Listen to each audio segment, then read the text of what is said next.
Welcome, family. Welcome back. Hopefully, you're joining us from either Facebook or YouTube. Thank you so much for joining us tonight. This is our second and last night of the virtual family reunion. So, we're going to kick things off, and we have a great upcoming discussion.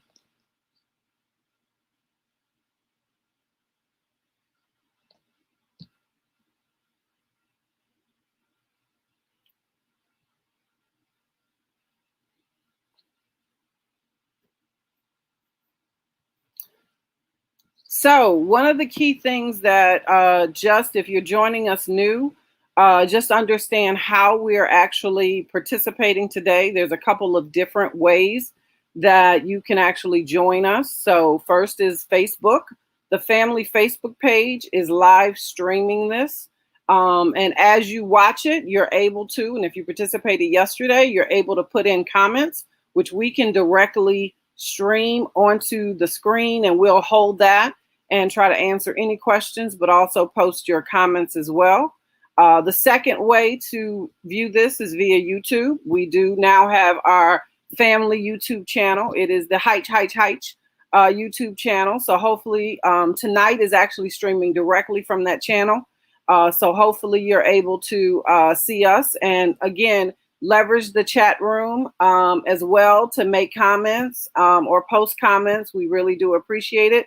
We are trying to watch both the YouTube chat as well and bring that into the conversation. And so you may see yourself posted above as we go through the presentation. And lastly, we did, and we want to thank our participants who joined us last night for the happy hour Zoom. We're trying to make it easier. We're posting the Zoom, the virtual happy hour Zoom in both the chat room under in YouTube. It's also on the Facebook Live. If you click into it, it should go directly in. If you copy paste and need a passcode, then use HHHFAM lowercase am, just as it's on the screen. And I'll repeat this at the end of the presentation. But we did enjoy the company of those who joined us last night. We had a good discussion. Vadreen was there, Anita, Paula, Shayna, Charles Hytche. I mean, we really do appreciate you. Alicia from Nashville, Tennessee. So we at least want to use these times. And again, this is our first time of trying to figure out a virtual way to connect, given how widespread we are. So we hope you join us for the happy hour this afternoon. It'll happen right after this session, and we will host other ones in the future as well.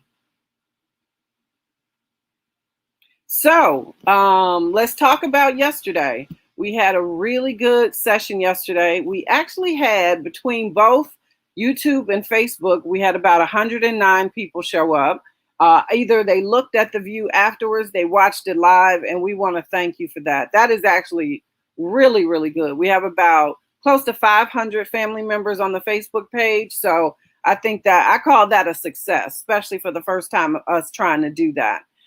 If you did not get to watch yesterday, you can replay it on both the Facebook Live.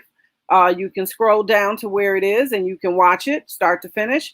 And you can also watch it via YouTube. The video has already been posted, so you can also watch it there too. It's about 90 minutes, and hopefully it's good information.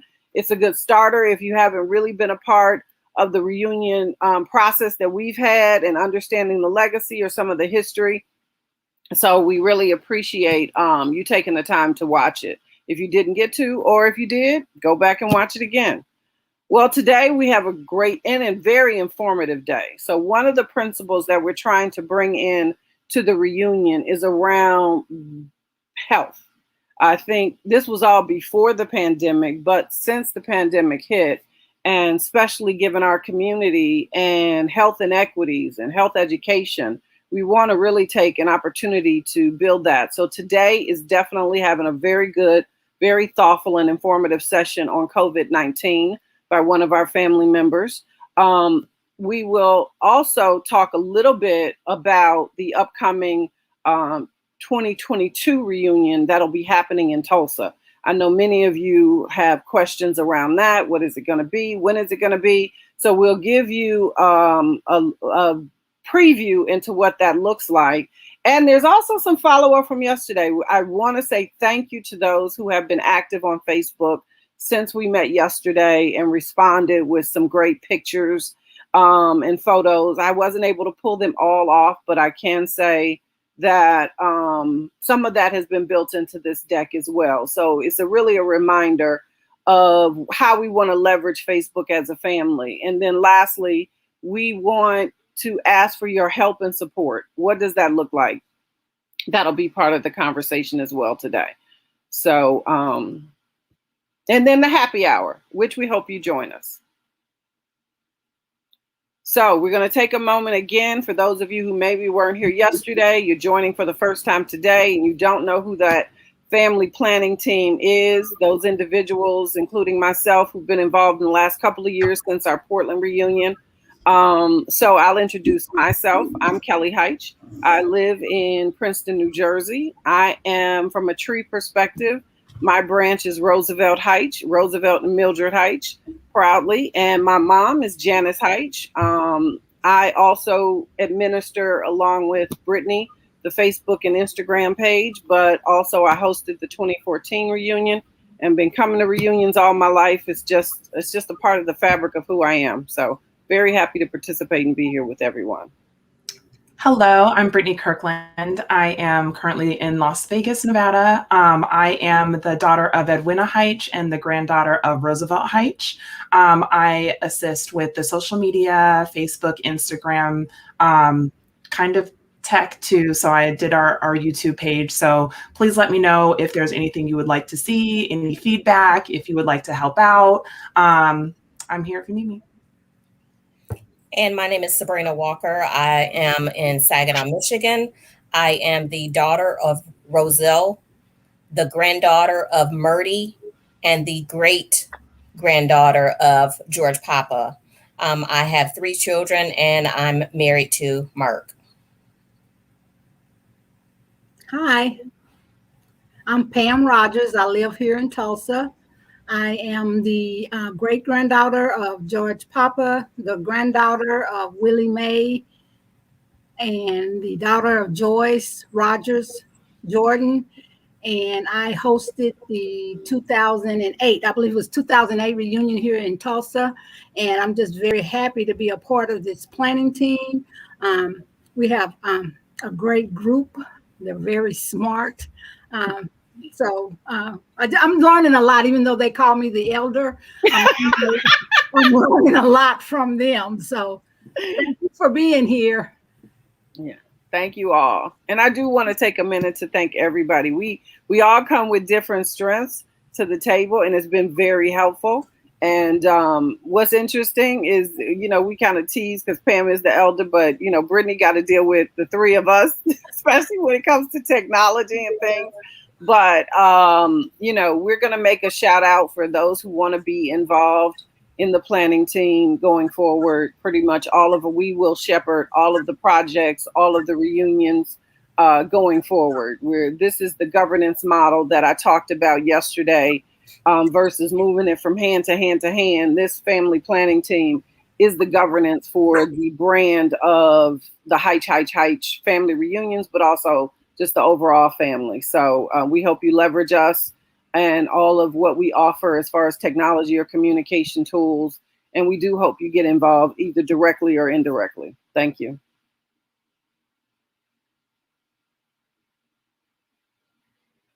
So one of the key things, if you weren't available to join us yesterday, you'll see in the replay, I do talk about our family tree. This is the foundation of what has been rooted in our family reunions, our family history, our family legacy.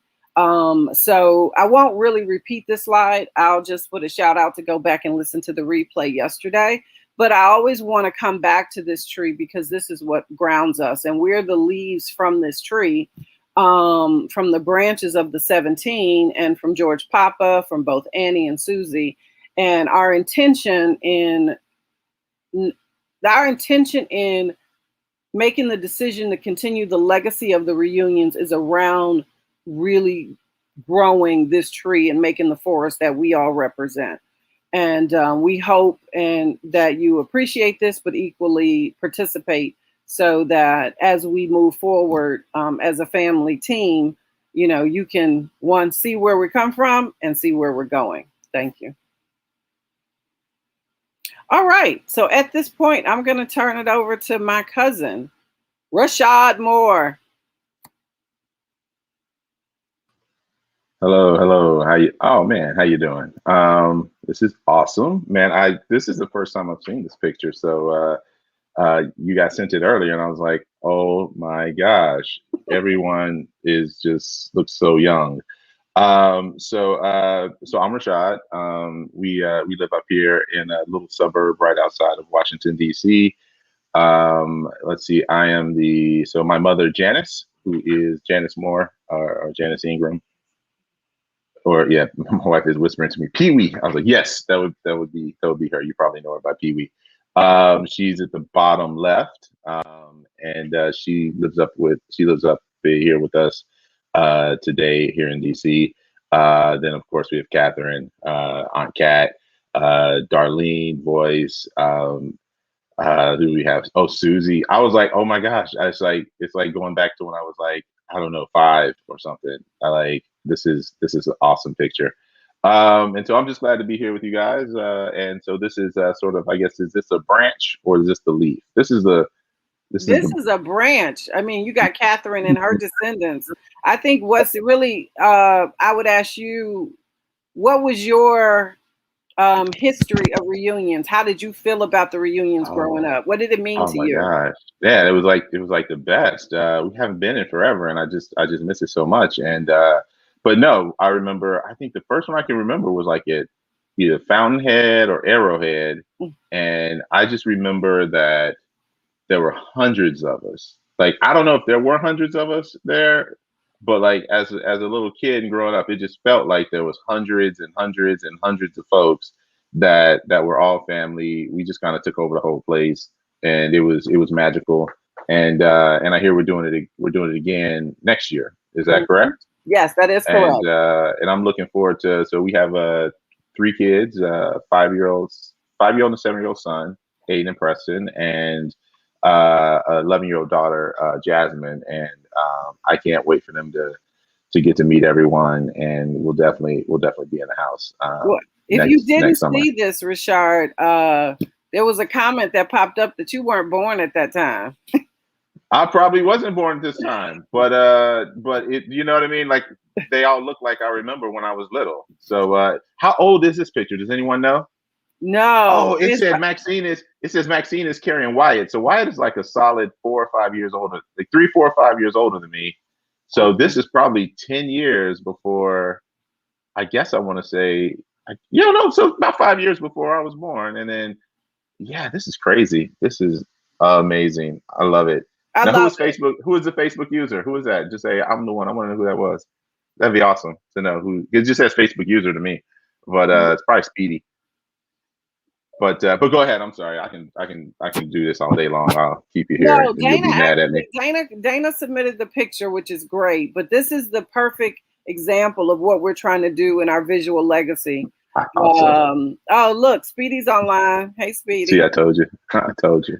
But I think one of the key things is this quick conversation, and what I talked about yesterday was the value of the pictures and understanding the history and seeing it.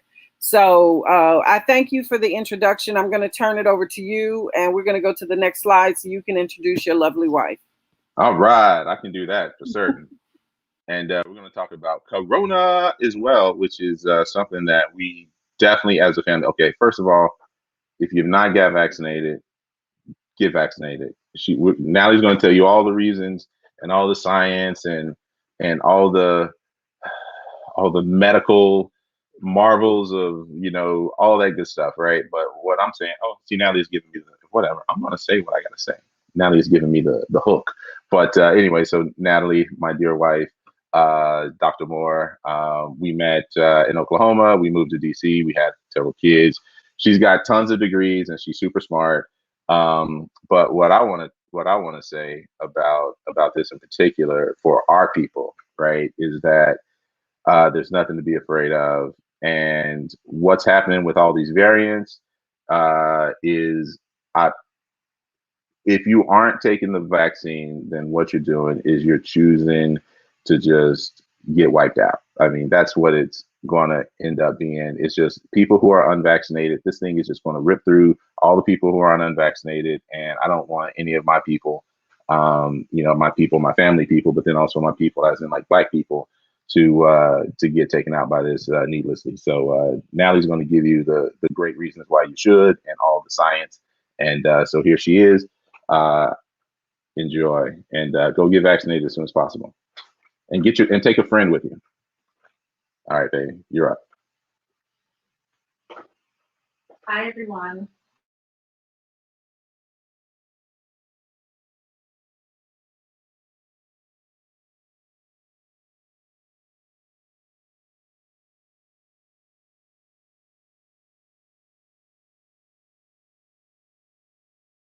I think they control. Sorry, can you hear me?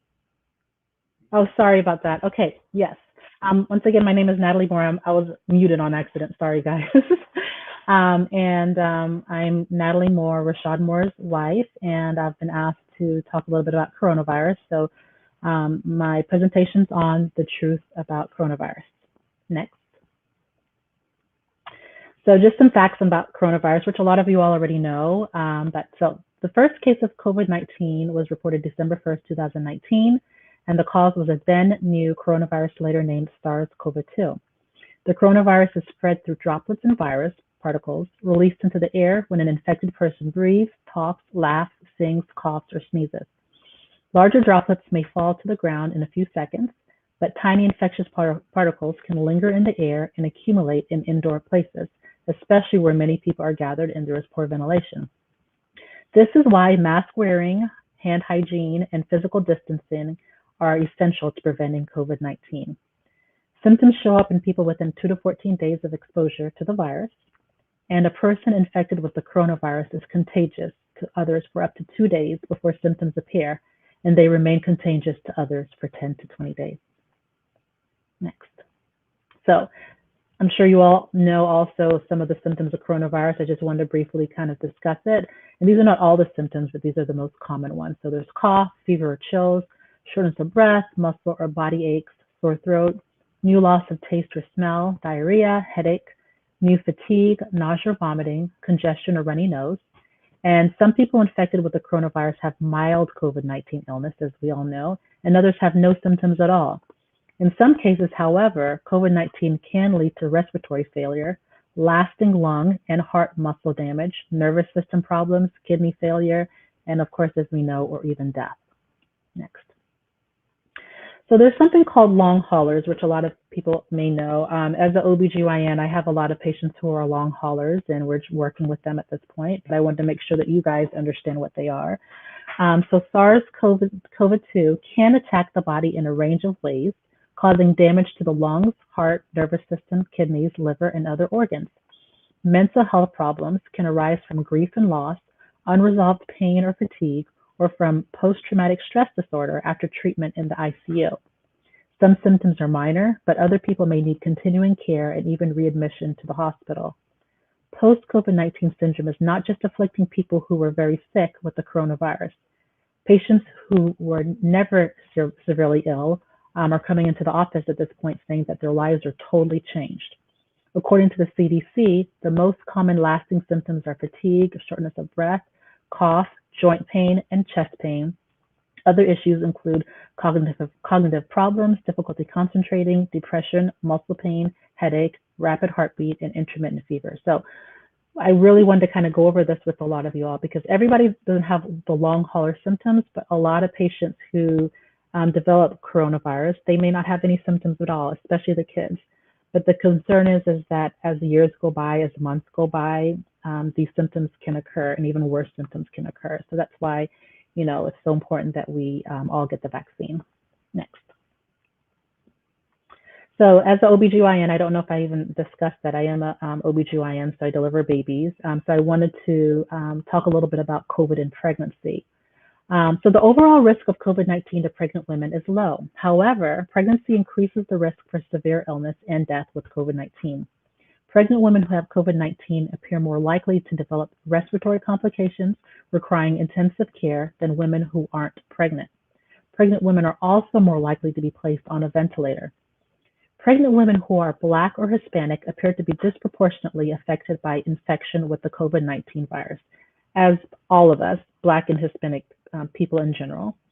Pregnant women who have underlying medical conditions such as diabetes also are at even a higher risk of severe illness due to COVID-19, as of all of us, Black or Hispanic people. Pregnant women with COVID-19 are also more likely to have a premature birth and cesarean delivery, and their babies are more likely to be admitted to a neonatal unit. Next. So as we know, there are all these variants that are occurring with coronavirus. What a variant means is a mutation. So when there's a virus, viruses can mutate. And the only way we know that these variants can stop is if, like I said, we all get vaccinated. But if we don't get vaccinated and the coronavirus continues to develop, mutations occur. So there are many variants. I'm going to kind of briefly discuss all of them, but I'm going to get into the Delta one, which I think all of us know about. So there's the Alpha. This variant was first detected in the US in December 2020. It was initially detected in the United Kingdom. Then the Beta. This variant was first detected in the United States at the end of January 2021. It was initially detected in South Africa in December 2020. The Gamma. This variant was first detected in the US in January 2021. It was initially identified in travelers from Brazil who were tested during routine screening at an airport in Japan in early January. We have Epsilon. There are two types of Epsilons. These two variants were first identified in California in February 2021. And then the big one is the Delta variant. This variant was first detected in the United States in March 2021. It was initially identified in India in December 2020. That's the one I'm going to focus on next. So the Delta variant. The super contagious Delta variant of the coronavirus is now responsible for about 1 in every 5 COVID-19 cases in the US, and its prevalence continues to increase. First identified in India, Delta is one of the several variants of concern as designated by the Centers for Disease Control and Prevention and the World Health Organization. It has spread rapidly through India and Britain and is now spreading rapidly through the United States. By early May, the variant accounted for only 1.3% of cases, and by early June, that figure had jumped to 9.5%. As of a few days ago, actually this was last month, the estimate hit 20.6%, but I'm going to kind of tell you a little bit more about what's going on now. Next. So I like this graph because it kind of puts everything into perspective. This says Delta variant prevalence in the United States. As you can see, March 27, 2021, there was no cases of the Delta variant. April 24th, it started to increase. May 22nd, it started to increase. June 9th, 20% of cases. However, last week, the number is 50%. So the Delta variant is now 50% of prevalence in the United States. And that's how quickly it's growing because it's so much more contagious than the regular coronavirus. Next. So I wanted to kind of talk a little bit also about the COVID-19 vaccinations. As we know, there are a lot of different ones, but I wanted to focus on the 3 main ones that are in the United States. So there's the Pfizer, the Moderna, and the Johnson & Johnson. The Pfizer, it's for people 12 years and older. You get 2 shots 3 weeks apart. The Moderna is for people 18 years and older. You get 2 shots given 4 weeks apart. And then the Johnson & Johnson is for people 18 years and older, and you get 1 shot. Next. So just kind of delving in a little bit more briefly. So the Pfizer and the Moderna are the same type of vaccination. As we know, they're both what's called messenger RNA vaccines. And what this means, so it contains material from the virus that causes COVID-19 that gives our cells instructions. So that's the key word. It gives our cells instructions for how to make a harmless protein that is unique to the virus. After our cells make copies of the protein, they destroy the genetic material from the vaccine. Our bodies recognize that the protein should not be there and build T lymphocytes and B lymphocytes, which are antibodies, that will remember how to fight the virus that causes COVID-19 if we are infected in the future. So it's instructions. It's not going into our gene. It's not going to our DNA. It's just giving our body instructions. Next. Similar, the Johnson & Johnson is a little bit different, but it's called a vector vaccine. It contains a modified version of a different virus than the one that causes COVID-19. Inside the shell of the modified virus, there is a material from the virus that causes COVID-19. This is called a viral vector. Once the viral vector is inside our cells, the material gives cells instructions to make a protein that is unique to the virus that causes COVID-19. Using these instructions, our cells make copies of the protein. This again prompts our bodies to build antibodies that will remember how to fight the virus if we are infected in the future. So they work differently, but like I said, I just want people to understand that it's not going into our DNA, it's not changing our genetics, it's just literally these vaccines are giving our body instructions on what to do if we do encounter the virus. Next. So, especially everyone who's received the vaccine, we know of the vaccine side effects. It's similar to any vaccine that we've gotten in the past. So on the arm where you get the shot, you may have pain, redness, or swelling. To reduce the pain at the injection site, you can apply a clean, cool, wet washcloth over the area, and you can also use your arm or exercise your arm. Next. Other vaccine side effects throughout the rest of the body. So people may feel tired, headache, muscle pain, chills, fever, nausea. And to reduce discomfort from the fever, you can just make sure you drink plenty of fluids prior to getting the vaccination and after, and also dress lightly. And also you may take Tylenol if you do develop a fever. And these vaccine side effects are for any vaccine that you receive. Next. Okay, so what does it mean to be fully vaccinated? So 2 weeks after your second dose in a two-dose series, such as the Pfizer or Moderna vaccines, okay, so you're fully vaccinated once that happens, or 2 weeks after a single dose vaccine from the Johnson & Johnson vaccine. So those occur, that means you're fully vaccinated. If you don't meet these requirements, regardless of your age, you are not fully vaccinated. Keep taking all precautions until you are fully vaccinated. If you've been fully vaccinated, you can resume most activities that you did prior to the pandemic. You can resume activities without wearing a mask or staying 6 feet apart, except where required by federal, state, local, tribal, or territorial laws, rules, and regulations, including local business and workplace guidance. So it all depends on the local business that you go to. Next. So I really like this graph. It's called the State Vaccine Tracker, and I want everyone, to kind of take a look at this. It's looking at the entire United States, and it's showing us the percentage of people who are vaccinated in each state. So as you can see, most of us are from Oklahoma, and there's only a 50 to 60% vaccination rate. Okay. Of course, as we know, Biden was hoping for a 70% vaccination rate by July 4th in every state. Of course, that did not happen. In states like where I live currently in DC, we do have a 71.5% vaccination rate.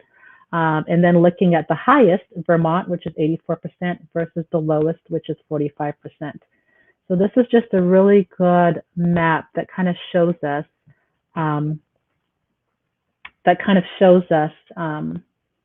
a little bit more information about the vaccine. One second. Okay, so I wanted to bring in the slide because I wanted to give you guys as much information as possible. Whenever you take anything into the body, whether it's a vaccination, an antibiotic, Tylenol, anything, there is always going to be someone who has some type of reaction to it, regardless, okay? So I have a lot of people asking me specifically about myocarditis, which is one of the adverse effects, which is a very low chance of this adverse effect that can be seen specifically in the Pfizer and Moderna. So since April 2021, there have been more than 1,000 reports of cases of inflammation in the heart called myocarditis or pericarditis happening after messenger RNA COVID-19 vaccines in the US. These reports are rare given the hundreds of millions of vaccine doses administered and have been reported after messenger RNA COVID-19 vaccination, particularly in adolescents and young adults. CDC and its partners are actively monitoring these reports by reviewing data and medical records to learn more about what happened and to understand any relationship to COVID-19 vaccination. Most patients who received care responded well to treatment and rest and quickly felt better. Confirmed cases have occurred, mostly in male adolescents and young adults aged 16 years or older. More often after getting the second dose than after the first dose, of one of these two messenger RNA COVID-19 vaccines. Typically within several days after COVID-19 vaccination is when it occurs. Patients can usually return to their normal daily activities after their symptoms improve. They should speak with their doctor about return to exercise or sports next. So as I say this, the CDC continues to recommend COVID-19 vaccinations for everyone 12 years of age and older, given the risk of COVID-19 illness and related possibly severe complications such as long-term health problems, hospitalization, and even death. If you or your child has already gotten the first dose of the Pfizer or Moderna vaccine, it's important to get the second vaccine, unless a vaccination provider or your doctor tells you not to get it. The known and potential benefits of COVID-19 vaccination outweighs the known and potential risks, including the possible risk of myocarditis or pericarditis. Also, most patients with myocarditis and pericarditis who received care responded well to treatment and rest and quickly felt better. Next.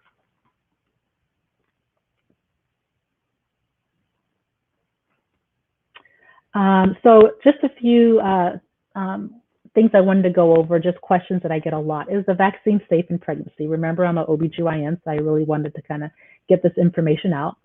So if you're trying to become pregnant now or want to get pregnant in the future, you may get a COVID-19 vaccine. There is currently no evidence that COVID-19 vaccinations cause any problems with pregnancy, including the development of the placenta. There is no evidence that fertility problems are a side effect of any vaccine, including COVID-19 vaccines. Like all vaccines, scientists are studying COVID-19 vaccines carefully for side effects now and will continue to study them for many years. COVID-19 vaccines do not change or interact with your DNA in any way. The material never enters the nucleus of the cell, which is where our DNA is kept. This means the genetic material in the vaccines cannot affect or interact with our DNA in any way. All COVID-19 vaccines work with the body's natural defenses to safely develop immunity to disease. Next. Another question I get a lot, can the vaccine make me sick? And we spoke a little bit about it earlier, but I just wanted to reiterate this.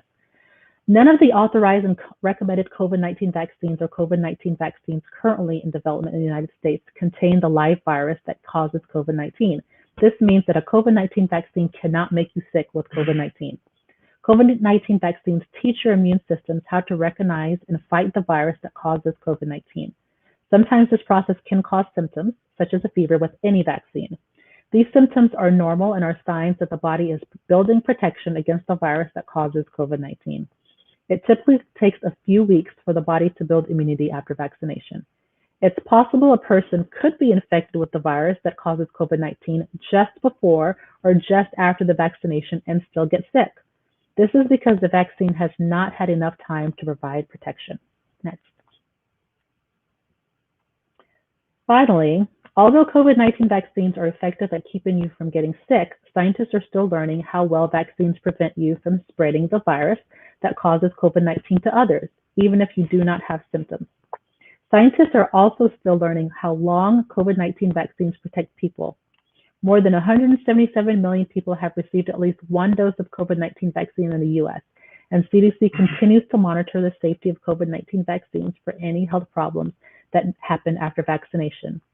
CDC continues to recommend COVID-19 vaccination for everyone 12 years of age and older, given the risk of COVID-19 illness and related, possibly severe complications.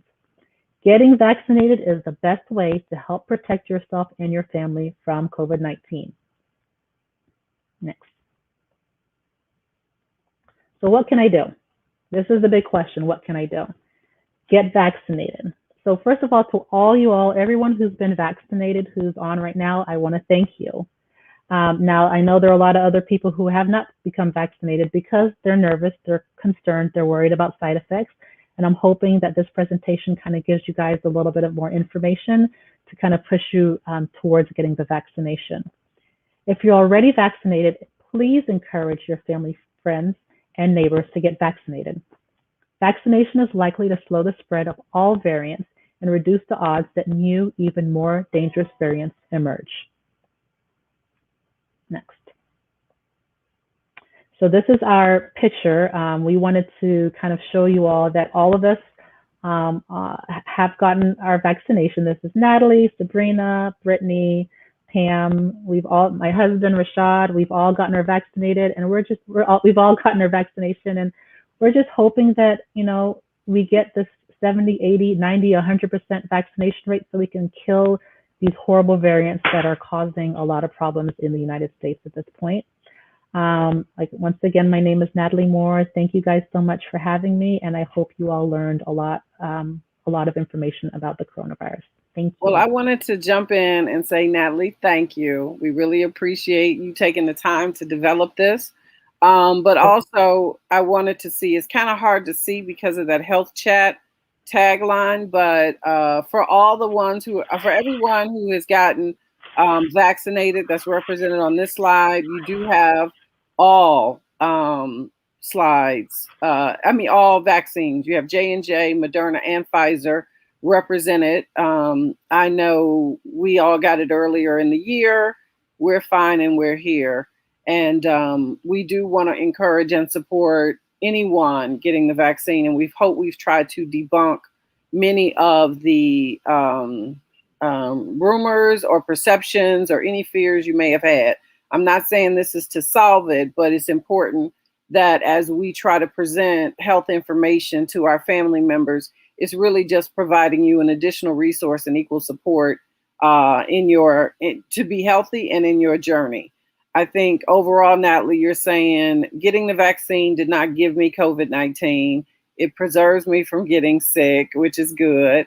I did have a couple of days of a sore arm, but overall, and this is going to protect me. Now, one question that has come up in the press that maybe for those who are vaccinated on the line was around a booster. And I understand a booster has not been decided upon, but can you, from what you know today and recognizing, I know the CDC is still making some decisions, what is your understanding of the booster?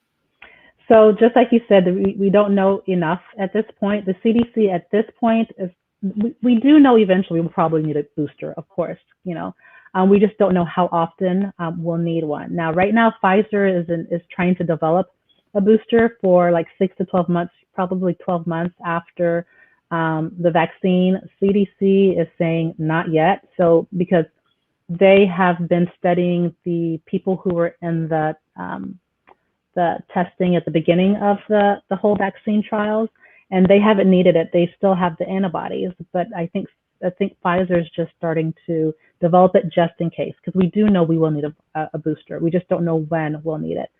So, hopefully between Pfizer and the CDC, they'll kind of give us that information within the next couple months. But at this point, we don't need it. Right. And one of the messages that has been in the press or from the CDC, and most recently yesterday, I believe, the CDC has issued that the current hospitalization that's happening is from unvaccinated. So right now, the pandemic is not with the vaccinated folks, it's with the unvaccinated. And I do think that is our plea to our family members. We recognize you may be scared or fearful, but we want you to be here for next year's reunion. I think that's really a big part of what we're trying to say here. So can you talk a little bit about that? Yeah, I think it's about Delta. It's true, Kelly. That's what's going on. I mean, they are seeing some of the Delta virus or just coronavirus in general in vaccinated people. However, the thing about the coronavirus vaccine that I want to make sure people understand is it is, depending on which vaccine you get, but it's approximately 93, 94% effective, right? But it's 100% effective of getting someone or stopping someone from getting very sick or being hospitalized and dying. That's kind of the main thing, that we don't want our family members or our friends to die, right? So the people that we're seeing in the hospital right now and the people who are dying of the coronavirus are people who are unvaccinated. So I agree with Kelly. That's why, we're so adamant. We're trying to emphasize the fact that getting the vaccine is so important. I know there are a lot of people on this talk right now who are a little bit nervous, who are a little bit scared. Please ask me any questions that you have, because that's my goal. We're family, and my goal is to kind of take all these fears away and just explain that it's a very safe vaccination. We're learning a lot about it. And the thing is, people say, we just don't know enough about it. Of course, we don't know enough about it, but specifically the messenger RNA, there's been many vaccinations or many things that we treat with messenger RNA in the past. That's why scientists know so much about it specifically. So it's not that, all of a sudden this vaccine came about, the scientists didn't know anything, it happened in a year. Messenger RNA in general we've had this for years upon years upon years. So that's why, the vaccine was able to be developed a lot quicker. Yeah, so, thank you for that. Yeah. I think also I want to sort of make a disclosure, but also a statement. The company that developed the Johnson & Johnson, first of all, I worked for J&J for close to 30 years. And for 20 of those years, I worked for the R&D company that developed the Johnson & Johnson vaccine. And as you said, vaccines are not a new technology. And I think that's been a part of it. Oh, they made it so quickly. It's like this. Back in the day, you used to dial to make a phone call. Remember, we used to have phone books.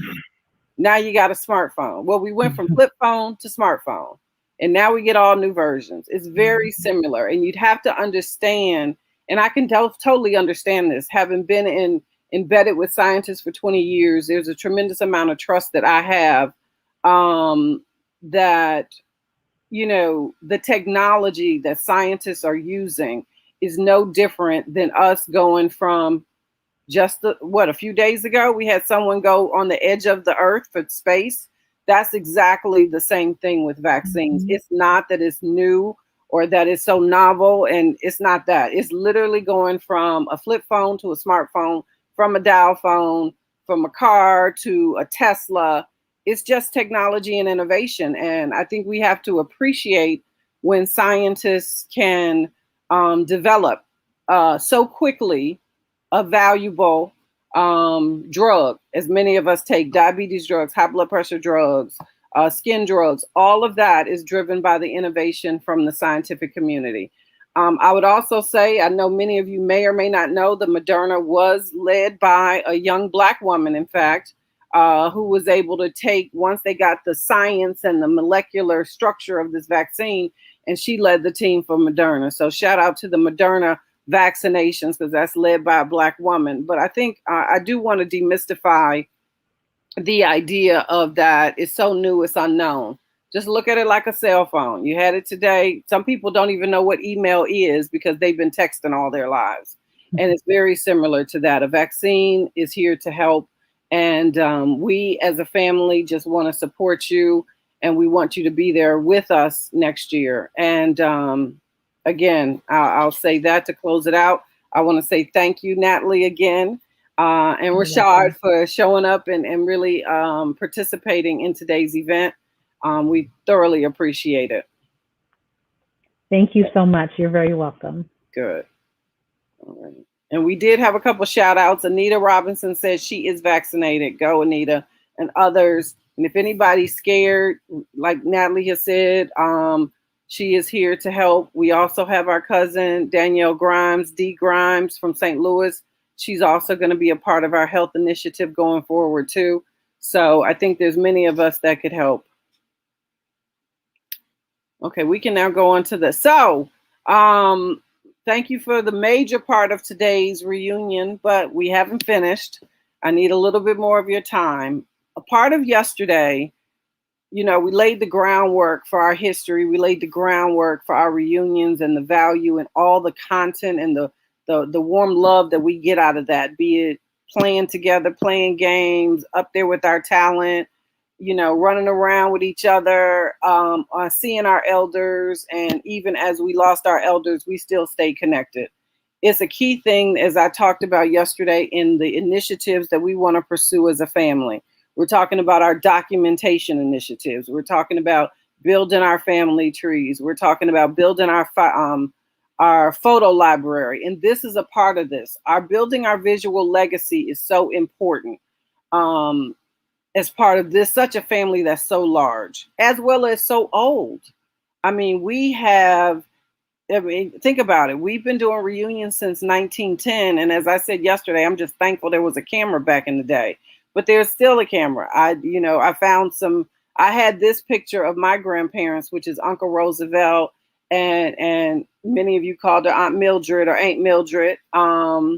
But we need you to keep posting to the Facebook and or send us via email the various reunion t-shirts, the family photos, the elder photos, and any past reunions, especially the ones from the farm, would be great. To the other side of the picture landscape, we do have another elder picture I was able to find, or someone, I actually had this because I think it was posted. I could probably give credit to Miss Artelia, our cousin, because she has a lot, but this was good to have. So whoever has this is, and again, I want to be clarify something that I wasn't doing properly yesterday that I should have been doing. If you grew up in our family and you were a part and around the elders, you know, you called them not aunt, but you called them ain't, like literally like ain't no way, ain't. So you have in this picture, you got Aunt Edna, you got Aunt Cora, who is in front of my grandfather, Uncle Roosevelt. And then you have Aunt Blanche.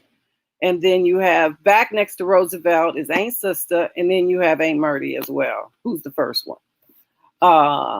So I think what's important is having these pictures brings to life just what we learned. We learned that, you know, Wyatt was in the birthing stage in that previous picture we saw of Aunt Sister and her daughters.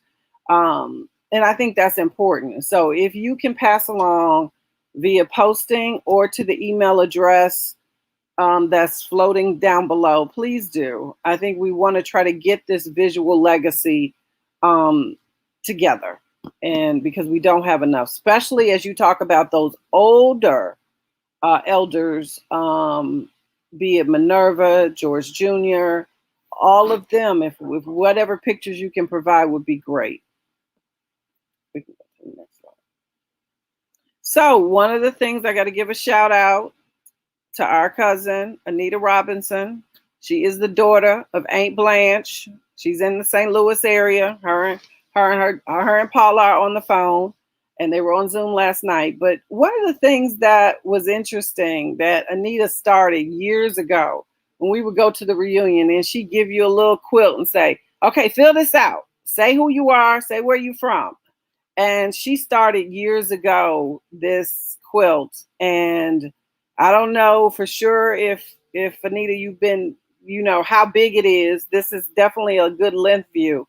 But she started this out, and this is a part of some of the family heirlooms that we used to have growing up way back in the day. So I just wanted to profile this. Paula was able to post this out on the Facebook, but this is important. And we want to see this quilt actually next year in Tulsa. So Anita has been developing this over many years, and we want to say thank you for that. But this is a beautiful legacy for the Hytche family as well. And we talked about our t-shirt game, which was interesting. So I was able to find a lot of t-shirts, but one of the things we had not represented at all was the 80s. Luckily, Sonia Hytche came through and posted 1988, and Anita or Paula, one or both, Anita made sure last night she told us she got all the t-shirts. She had 1982, which that vintage t-shirt is pretty cool. So I'm so thankful for that. Then also what we had was 2011, which was the St. Louis one, when Anita and her brothers and sisters hosted. Our color was turquoise, and we focused on the St. Louis arch. So instead of a tree, we had the arch, and we still listed the 17. But this was really, really cool. But it also shows you how our t-shirt game was strong from the very beginning. I mean, let's think about this. This is pretty cool. Between the designs, and we've all had the colors. So we thank you for those who have t-shirts and posted them. And we hope for those who have maybe those early versions from the 80s. I'm not sure if they had t-shirts in the 70s, but tell us what you find and post it to us. All right, so we talk about where do we need your support. I talked a lot yesterday around what our initiatives will be as a family. Typically, when you have these reunions, we focused on planning the reunions. I think we're beyond that in trying to maintain the legacy of this. It is facilitating the reunions. It's also trying to preserve the legacy of the Hytches, have it documented, understanding how wide and how deep we are, understanding who we are. And like I say, on Facebook, we have close to 500 people. We are definitely even broader than that. But at the end of the day, we do need your support. I guess the first thing I'll point to for those of you who were not involved in yesterday's session, go back and look it on YouTube. Our next year's colors will stay the orange and white. This year's theme was a pandemic cannot keep us apart. We are going to solicit, and I'll just say put it out there on Facebook. Give us your suggestions, and we'll decide. So we heard, what have we heard? Back together again. I think Anita had a good one about love. But at the end of the day, we want ideas for the theme for the 2022. Love will keep us together. So that was Anita's recommendation. All of these are great, but we want ideas from the broader team. Or love can't keep us apart. That's another good one. So submit your ideas for the 2022 theme.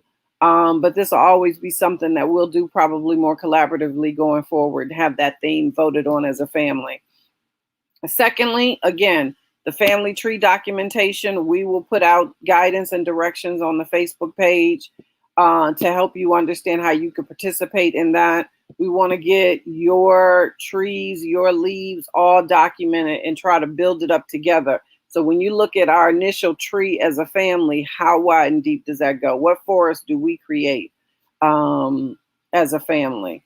Now, one of the things I talked about yesterday was the elder conversations. As I said, we kicked that off with our cousin Eloise Lee, who's in Tulsa, Oklahoma, and who's on our YouTube channel right now.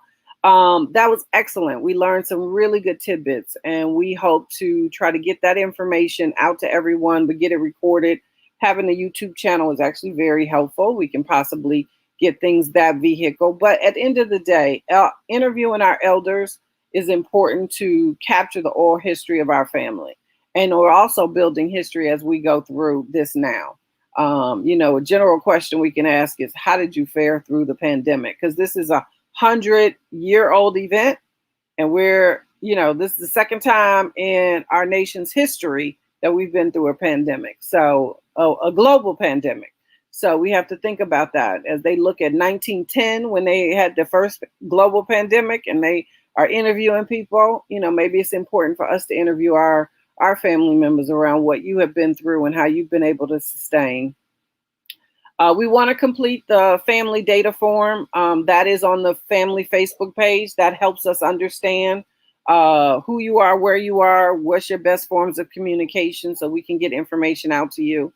But when we talk about your, outside of supporting and filling out forms or giving us information, your support is represented in go talk to your elder, document your family tree, give it back to us so then we have a central repository from a family perspective.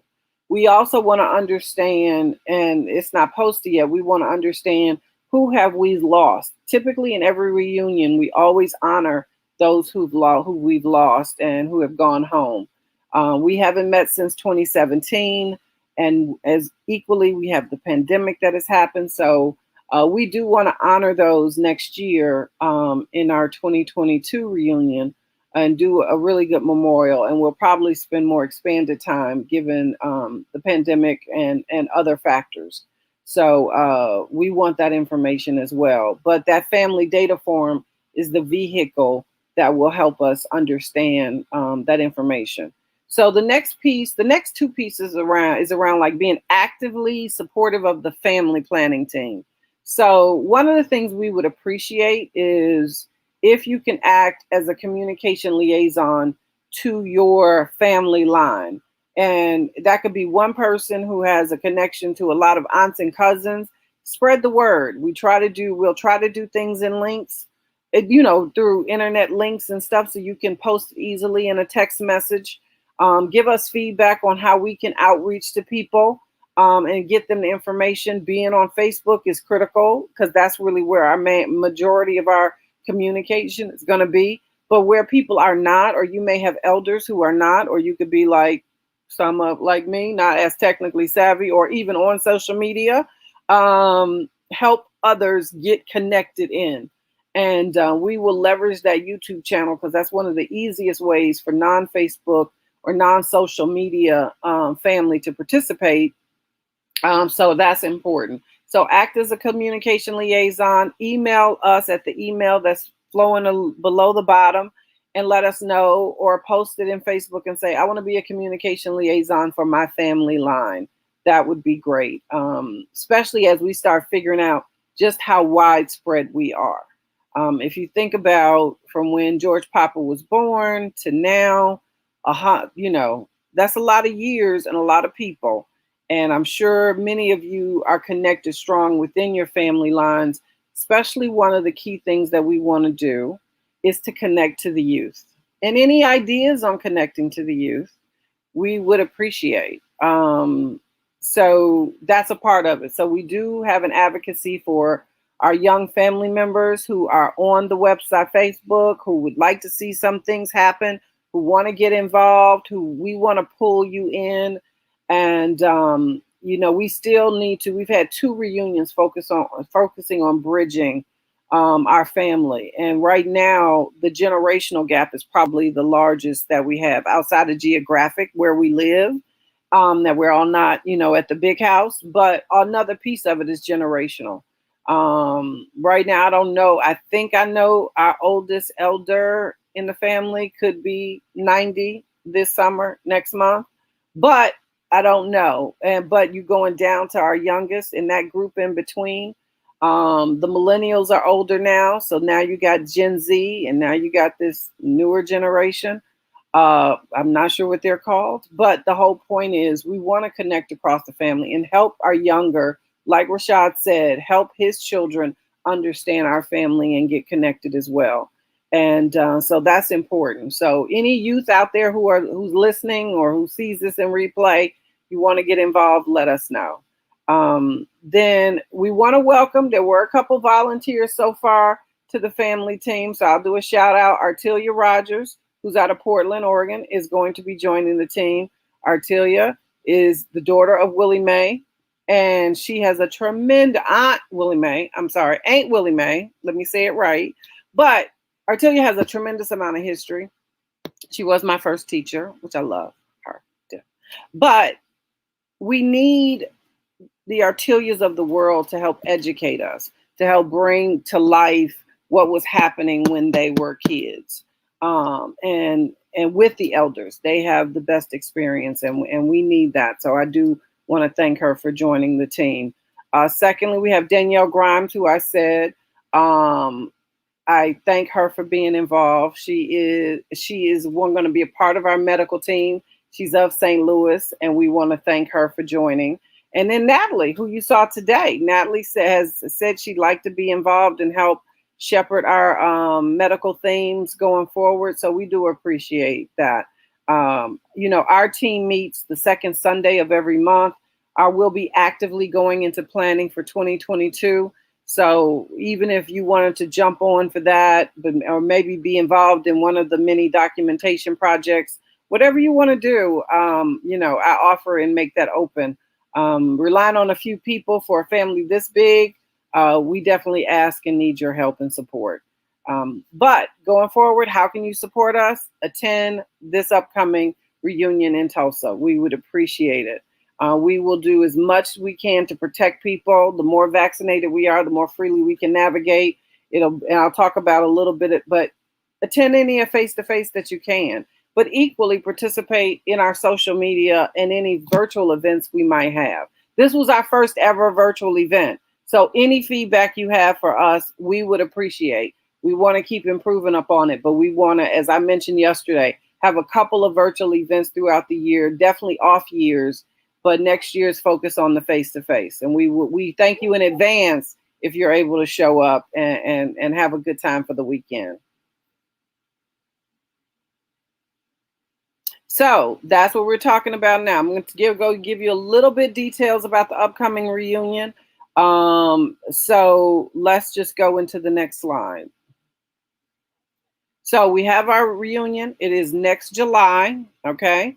It is July 14th through the 17th. Don't figure out, you got to write things down.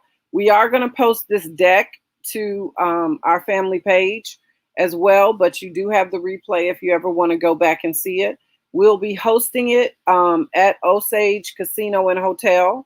And just to ground everybody, remember one of the decisions that was made at the last reunion to bring all face-to-face reunions back to Oklahoma. So that's what this is. It doesn't take away from our ability to connect in different cities. We used to call that the cousin reunion.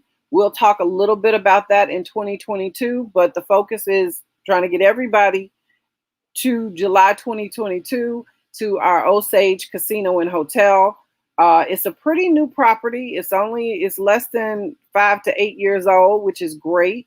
When we saw it early, this is where we would have hosted it in 2020. It has a vast casino area. It has a lot of restaurants. It has its own showroom and has a whole beautiful new pool area as well. The rooms are gorgeous as well. It's in the downtown area of Tulsa, but we have, from an agenda perspective, this kind of keeps to our same concept. Thursday evening, you would arrive. We have our meet and greet. We want to allow for some Tulsa time and you to kind of go off and have fun and get sort of used to where you are in the casino and within Tulsa. We also have registration will be for both days. People kind of come in on a Thursday, they kind of come in on Friday too. But then we'll have, family communal activities, which is like our family breakfast. We'll have games, a talent show, a competition, whatever that is. We'll have things for both adults and kids. Typically in a hotel style, we get conference rooms to make sure we're kind of focused, but we also want to give you a chance to have some Tulsa time. And that's where you can, on really Saturday, maybe go out to Tallahassee, drive around where the big house was, go to different, and then also see your local relatives as well. We want to make this where people do come, especially in Tulsa. We have a lot of local people who come and visit the day. They may not stay at the hotel, but we do have a strong engagement of people who arrive. And you get to see a lot of family members who live locally in the Oklahoma area. Then same thing, we tend to have community breakfast, but we do have our business meeting. That's where we'll talk a little bit more about the cousin reunions that can be held off year. We'll talk about and address any questions you might have at that time. And you can bring up any decisions you want the family to make to any member of the planning team, and we can bring it to the business meeting. Then the big thing that we've always had is a banquet. Yes, this is our dress up time. This is our put on your nice hat, put on your nice, dress and hang out. And hang out in the sense of formal speaker. We typically have a dance. Those type of activities were really elevating our experience. And it was nice also to be, as a kid, to be able to dress up and go to the banquets. So you kind of had that formal connection, which was really, really nice. So we'll have the exact same concept. We haven't decided upon what that speaker will be, but we always have a keynote speaker, and we want to keep to that same tradition. One of the things that Pam introduced and Portland kept up was having photography or on-site photographer. Those were really cool to have because then you can capture the moment with your intimate family member as well. And Portland, both Pam, when Pam started it, it was a great idea. And Portland, took it to another level with a beautiful banner up top. And so you really felt the experience. So those type of elements that we've learned and really appreciated from reunion to reunion, we will maintain. And then on Sunday, we kind of close it out, and we typically have that God bless service and wish everyone well as to go home safely. We hope you have enjoyed and had a great time. So I've already said where it is. I've already said when it is. So mark your calendar now. I know now you're probably thinking about your vacation. One reason why we wanted to bring this up is because we have had to postpone it, but it is real. So really, we were supposed to have this in 2020. It's now going to be 2022. It is important, and we want you to show up healthy and really bring all game to the table and have a good weekend. So from Oklahoma time, that is Central Standard Time. We start around 6 o'clock. So typically people do their flights before that. You register. We have that meet and greet I mentioned, and we end around noon on Sunday. So that's when we would have had our God bless service, and we let everyone go. So if you had to plan your travel, you can plan it that way. Thursday, early evening to Sunday afternoon. Now we do have already locked in the rate. So the good thing is the planning team has already worked with Osage. So this is not something that's speculative. They are expecting us. They were expecting us last year. We've moved everything to next year. Some of you did register rooms. You were not charged.